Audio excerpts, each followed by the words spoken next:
आकर इन्होंने श्री नरोत्तम ठाकुर की शाखा के अंतर्गत श्री राधारमण चक्रवर्ती जी से वैष्णवी दीक्षा प्राप्त की। अब आप देखिए, मैं जो कहता हूं ना, गुरु धारण करना पड़ेगा। अब जिनके चरित्र आज 300 साल बाद भी हम लोग गान कर रहे हैं, उनको देखा नहीं, सुना नहीं, उनके चरित्रों की बात कर रहे हैं, ऐसे ये संत हुए। तो हर संत की जहां से हम शुरू करते हैं ना, तो सबसे पहले इन्होंने वहां से दीक्षा ली, वहां से दीक्षा हुई, वहां से दीक्षा की प्रार्थना करी, क्योंकि ये पथ ही ऐसा है कि इसमें दीक्षा परम आवश्यक है। और दीक्षा के साथ साथ सतगुरु से भगवत प्राप्त, जो जिन्होंने स्वयं भगवान को प्राप्त किया है, जो सज्जन है, सत्पुरुष है, भगवत में लगे हुए हैं, उन्हीं से ही दीक्षा ली जानी है। कोई बढ़िया कथा सुना रहा है, वो अच्छा गुरु हो जरूरी नहीं, होते हैं, मेरा विरोध नहीं है, लेकिन जो सुना रहा है उसे श्रवण गुरु मान लेना चाहिए। शास्त्र में कहा गया, दीक्षा गुरु, दीक्षा तो उसी से ही लेनी चाहिए जो भगवत प्राप्त हो, उनमें भगवत प्राप्ति के लक्षण हो, वीतराग हो, वैराग्यपूर्ण हो, अनासक्त हो, काम क्रोध लोभ मोह से दूर हो, तामसी लालसा ना हो, है तामसी लालसा ना हो, तामसी लालसा ना हो, राजसी लालसा भी ना हो, क्योंकि लालसा तो वासना, तो फिर वासना ही है। वासना जो भगवत प्राप्त होगा उसमें सात्विक वासना भी नहीं होगी। और आजकल के मैं क्षमा सहित कहना चाहता हूं, जो कथावाचक हैं वो तो गेस्ट हाउस बनाने में लगे हुए हैं, भवन बनाने में लगे हुए हैं, बड़ी से बड़ी गाड़ी खरीदने में लगे हुए हैं। तो या तो विषय प्राप्त होंगे या भगवान प्राप्त होगा। ये सिक्के के दो पहलू हैं। पूरा प्रोफेशनल है, पूरा प्रोफेशनल है 100%। तो उनको नहीं, वो प्रोफेशनल होते हुए भी भाई साहब, बड़ी अच्छी बात उनमें यह है कि वह धर्म का और अध्यात्म का प्रचार कर रहे हैं। हाँ, बड़ी अच्छी कथा कहते हैं। तो मैं ये कह रहा हूँ, वो अच्छी कथा कहते हैं तो उनको श्रवण गुरु बना लो बेघट के। ये बात तो सब प्रचार तो प्रचार कर रहे हैं। यदि ये लोग न करें, मैं कहता हूँ चलो विलासिता मांगते हैं, गाड़ी रखते हैं, गेस्ट हाउस बनाते हैं, ठीक है, प्रणाम है उनको, ये भी ठाकुर की इच्छा से होगा। आम आदमी तो कथा कह के भी गाड़ी का स्कूटर भी नहीं खरीद पा रहे हैं, ऐसे भी बहुत से लोग हैं। तो वो अच्छा कार्य कर रहे हैं, लेकिन बस वही वाली बात है। जैसे आज कोई पूछ रहा था, प्रभु जी ये अचार खाना मना है साधक को? मैंने कहा ऐसा कोई विशेष मना तो नहीं है। तो प्रभु जी फिर हम सब्जी नहीं बनाएंगे, अचार के साथ ही रोटी खा लेंगे? मैं ना ना ना, सब्जी का काम अचार से नहीं लेना, गड़बड़ हो जाएगा। अचार को अचार की तरह से खाओ, क्यों जी? सही है ना? सब्जी को सब्जी की तरह, सब्जी मत खाओ, लेकिन अचार इतना कटोरी भर लेके यदि खाओगे तो मरोगे।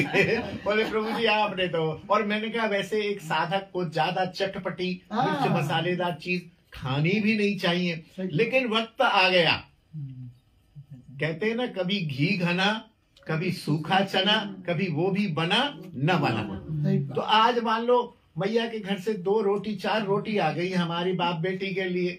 अब सब्जी का आलस्य, बेटा कुछ रखा है अचार? हम बोले रखा है, चाल 4 टेटी निकाल दे, जरा लगा के नमक की तरह से खा लेंगे।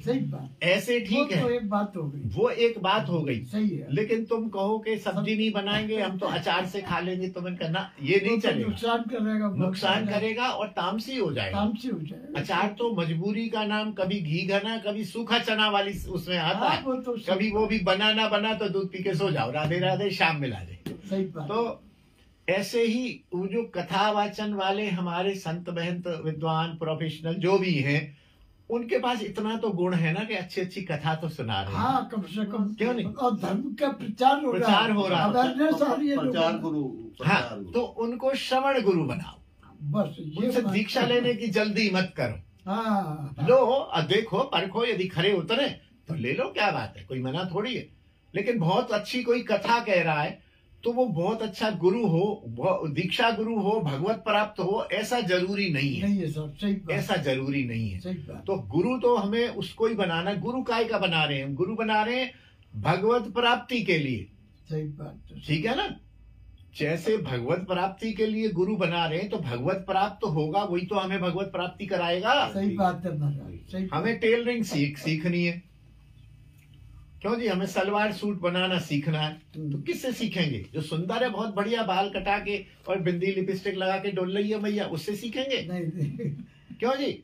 हम तो उससे सीखेंगे, चाहे काली हो, चाहे कलूटी हो, चाहे मोटी हो, चाहे पतली हो, जो बढ़िया सूट सिलना जानती जो है। टेलर की मास्टर हो हाँ, उससे सीखेंगे। जो टेलरिंग मास्टर हो उससे सूट उससे बनाना सीखेंगे। सीखेंगे।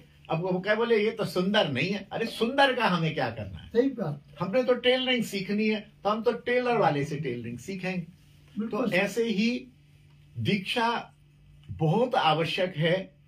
और आज उन्होंने व्यवस्थित होके छोटी उम्र में दीक्षा ली, भगवान को प्राप्त किया, तभी आज हम 300 साल बाद उनकी गुण गा रहे हैं। गा रहे हैं सर। हैं? सही बात। तभी तो गा रहे हैं। बिल्कुल। तो इन्होंने